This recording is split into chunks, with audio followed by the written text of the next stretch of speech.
其實咧嗰陣時咧出世嘅時候咧，因為唔係幾上到奶啦，其實我頭兩個月係人奶加奶粉嘅。咁啊嗰陣時食緊一隻法國嘅奶粉啦，Mont Blanc 嘅牌子啦。咁啊因為都有餵人奶嘅關係，咁嗰陣時就生長線27。咁我去到法國第3個月我餵唔到人奶啦，咁我就轉咗食 Mont Blanc 嘅奶粉啦，1號階段啦，就keep 住食啦。咁啊嗰陣時生長線第3個月去健康院 check 嘅時候咧，已經67%啦。咁啊去到半年啦，因為已經轉晒全奶粉嘅關係啦。咁啊去到半年去健康院檢查嘅時候，已經去到97%啦。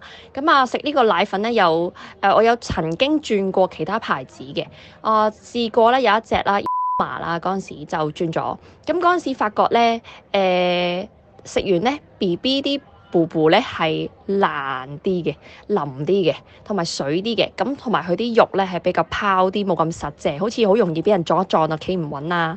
咁之後咧，所以我就轉翻去 Mont Blanc 呢個牌子啦，因為佢都好易上翻手嘅 BB，好容易食翻個身體吸收到咯。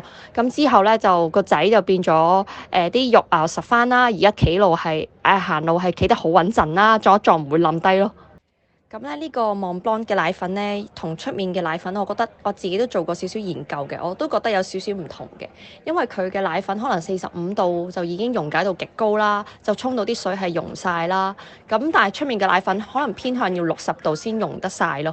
係啊，咁所以咁變咗你太熱個 BB 就要攤凍咯。咁所以其實你對住一個媽媽同對 BB 嚟講，其實都係慳時間啦，都係快好多咯。